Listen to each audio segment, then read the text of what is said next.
guns, and money. Let's move on to our third topic. And, I know we'll try to keep this again really tight. So the one I wanted to get into, we'll see if we have time for both Williamson and Luhnow. So people will recall the Houston Astros sign stealing saga. I just listened to a great podcast. If anybody is into podcasts, we had Gary Myers on our podcast a couple episodes ago, big football reporter. He's doing a podcast now, Tom Brady, the GOAT, which I was listening to it. And while I was listening to it, they gave an advertisement for something called The Edge, the Houston Astros story. So, it piques my interest a little bit. And Jeff Luhnow gave a long interview in there, which I thought was really interesting. Also, Dan, another player that we've spoke about in this podcast, the Mike Bolsinger lawsuit was referenced in there. Also very interesting. But I bring that up. For all intents and purposes, Jeff Luhnow was painted as the scapegoat for the Major League Baseball sign stealing investigation into the Astros. Three coaches were punished out of this. Alex Cora, AJ Hinch. Alex Cora had gone on to be the manager of the Red Sox. He had been with the Astros. AJ Hinch was still the manager with the Astros. And Jeff Luhnow had been the general manager of the Astros since 2011. So when all was said and done, Cora got suspended. He got rehired by the Red Sox. AJ Hinch suspended, got a brand new job with the Detroit Tigers. The only guy at a high level that's not been invited back to baseball is Jeff Luhnow. So 1 week after AJ Hinch is hired by the Detroit Tigers, I've never done this, Dan, in my 7-year career. I've never filed any type of pleading, anything, at 7:13 on a Monday morning. But that's when Jeff Luhnow filed his lawsuit against the Houston Astros. It's a breach of contract lawsuit seeking $22 million in damages. He's essentially saying he was signed a contract that guaranteed him $30 million. He was paid roughly $8 million by the Astros. And then the last 22, Astros are claiming that he was fired for cause. And he's saying, well, there was no cause, even if it's true that I was orchestrating this giant scheme, right? Maybe I was actually doing a better job than my job. We were winning World Series. We were in the ALCS. What did I do that manifested cause? So Dan, I bring this to you. As a lawyer, someone very familiar with this Astros lawsuit, how do you think the Astros approach this Jeff Luhnow situation? He's very much, and I've said this on Twitter, a guy that knows where the bodies are buried, but he's seeking $22 million on a kind of straightforward breach of contract case. If you were the Astros GC here, how do you handle this? Well, I think they'd be well advised to settle the case. First of all, Jeff Luhnow made a tactical decision here. He understood his options. He's not getting hired anytime soon as a general manager in Major League Baseball. Alex Cora, came back. AJ Hinch, Carlos Beltran. Red carpet, Carlos Beltran. Beltran. He'll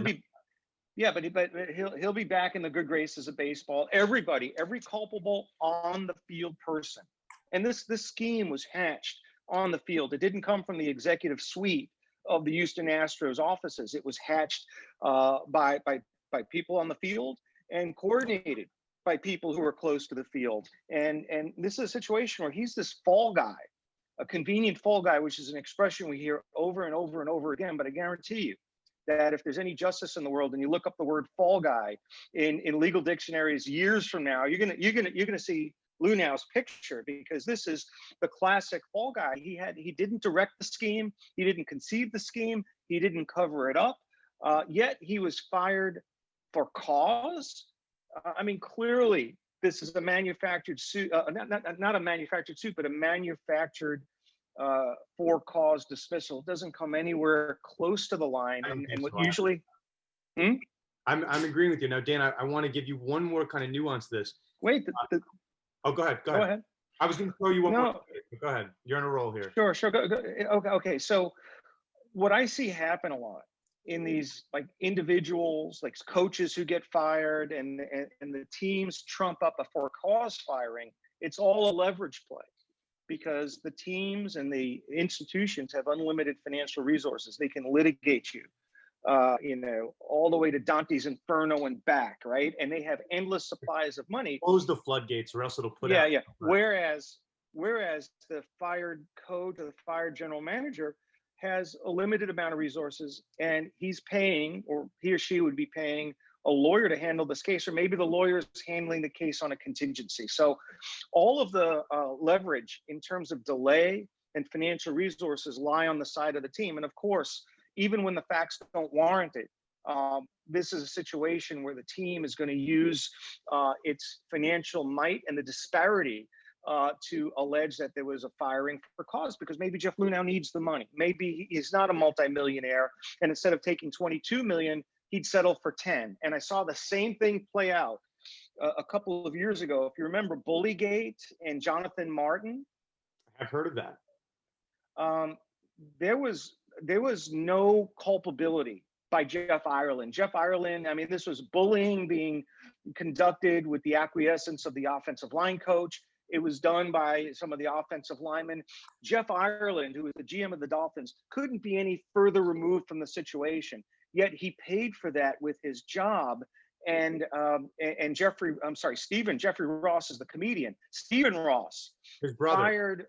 Yeah, Stephen Ross was threatening to fire him for cause, or maybe did fire him for cause. And in the negotiations to get, whatever was due him under the contract, Ross was using the disparity that he enjoyed as a billionaire to sort of squeeze Jeff Ireland into taking pennies on the dollar, or 50 cents, 40 cents on the dollar, knowing full well that Jeff Ireland has 2 daughters who are autistic.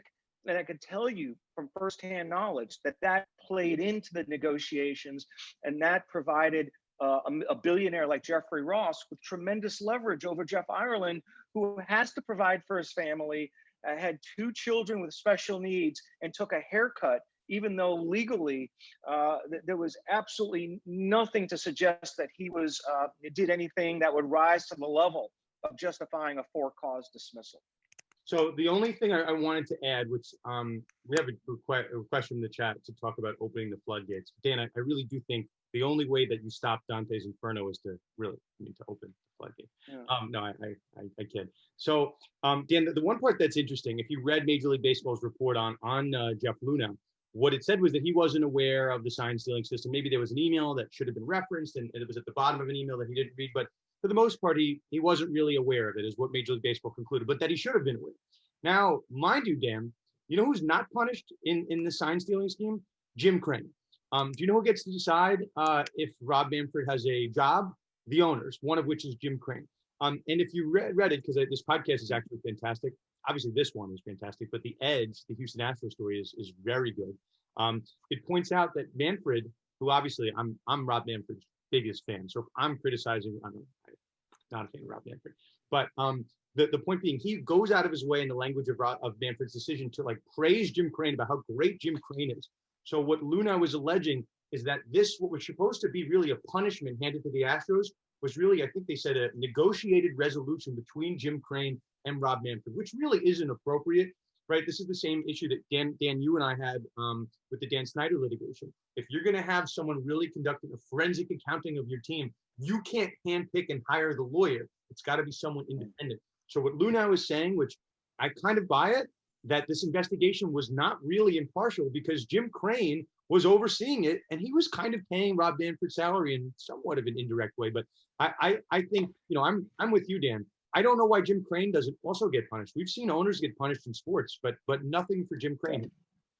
This is sort of the fallout from the failure of Major League Baseball to properly institutionally punish the Astros. And what I'm talking about institutionally punish is to strip them of their World Series crown. And this is a clumsy attempt to had they stripped the Astros of their World Series title, they have not, and just disciplined a few players, that would have been the end of it. Maybe fire the coach, fire the manager.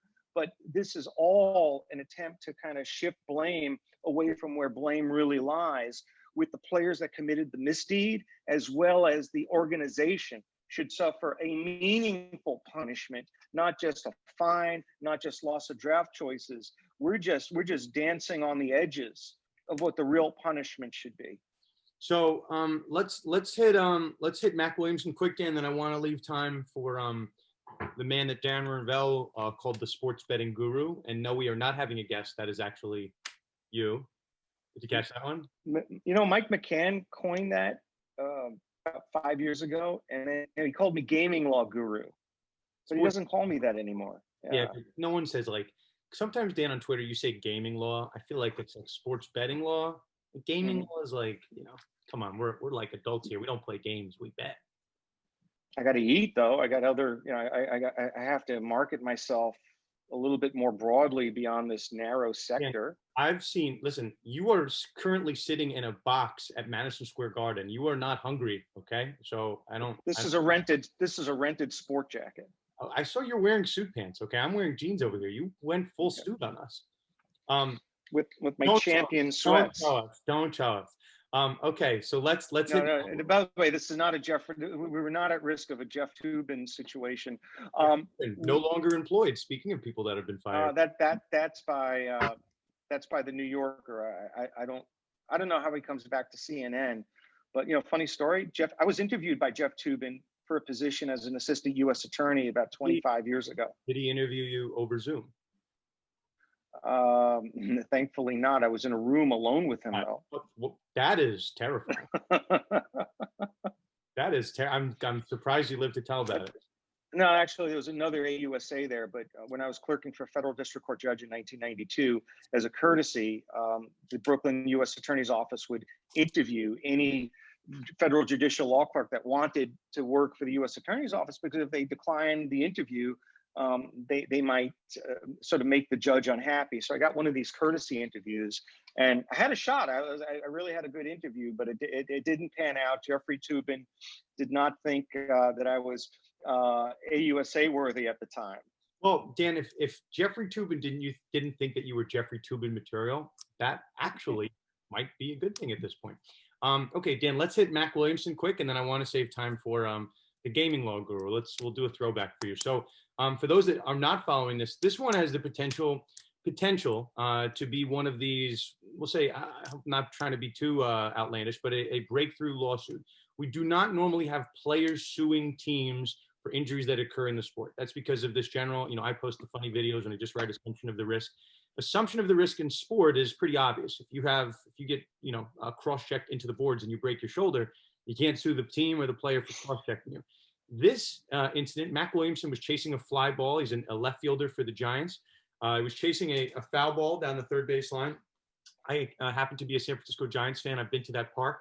So in foul ground, most stadiums, if you go to Citi Field, you go to Yankee Stadium, you don't see the bullpen mounds because they're behind the outfield fence. Or at some stadiums, they're nowhere in sight.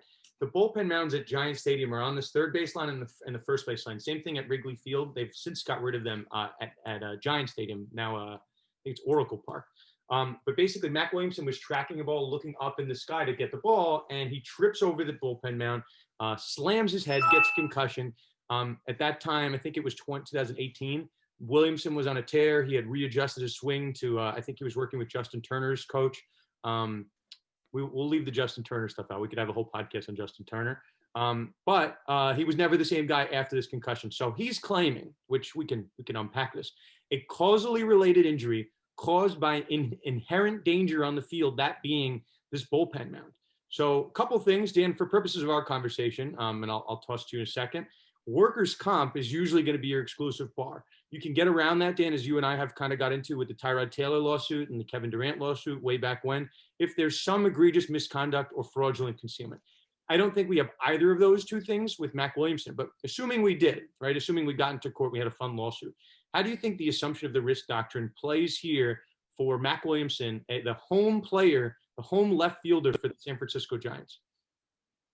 Oh, I look at, historically, how many players over the history of Major League Baseball have had their careers irretrievably altered because of they ran into the outfield wall, they ran into something that caused an injury near the foul pole. I mean, from was it Dante Fowler? But I can go back in time. Dustin Fowler. I could go back in time. You mean Dante's Inferno? Fourth time I said it, but keep going. Did I say Dante Fowler? I can't believe I have Dante on the mind. We've now said the word Dante 6 times in this podcast, and we can check the annals. I don't even think we've ever said the word Dante. Not Dante Cunningham, not Dante Exum, but keep going. Yeah, but I mean, Bobby Valentine, take a perfect example. He's celebrated as the Texas Rangers manager, New York Mets manager, but long before he became a well-known manager, he was one of the top prospects in Major League Baseball, and he ran into an outfield wall or wrecked his shoulder. I mean, that's an assumption of the risk. But I think there's and there are other instances. Pete Reiser in the Brooklyn Dodgers, or I think it was the 1950s. There were plenty of players who've had what could have been, much more, I would say, not lucrative careers, but celebrated careers, who've met the outfield wall or the foul pole. But I think this situation may be a little bit farther down the continuum, going from just ordinary assumption of the risk to what might be gross negligence. And there are exceptions. There's not one rule for everybody, but these are tough cases to win, because as a player, you do assume the risks of injuries from the playing field. Yeah, I think, essentially what Williamson is trying to argue, because I was following this as a Giants fan, last year Williamson made this push, and it ultimately led to the Giants getting rid of the bullpen mounds. They now have them behind, I think it's the right field wall. But he said that these are inherently unsafe. What Williamson's attorney is kind of doing, at least he's doing behind the scenes, making a list really of all these players that have been hurt by the bullpen mound. So we've seen stuff.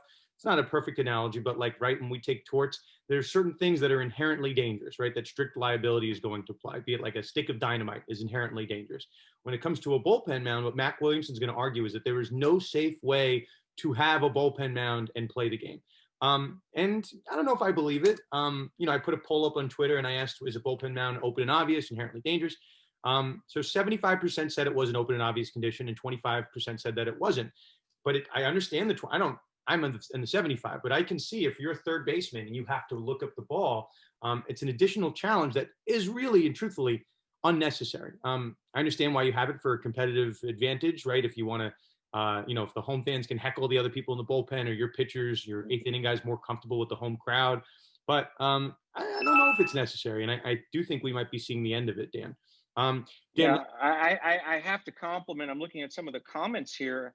The Ray Chapman from Tarun, but Mike Lawson, our guy, from like 60 years ago. What was it? Probably almost 70 years ago, when Mike was at the ripe old age of like minus 50. Mike Lawson actually has Benjamin Button disorder, but keep going. Yeah, Mickey Mantle blowing out his knee on a drain pipe in Yankee Stadium. Mike was there, but he was an old man at the time, and now he's like aging backwards. Yeah, and it really curtailed what would have been a Hall of Fame career for Mickey Mantle. I don't know whatever became of him, but that could have gone the wrong way. And if he had blown out his knee and could not come back from that's a clear case of negligence. That's not an expected, open and obvious, or even a foreseeable object that you're going to run into on a grass outfield. Fair, Dan.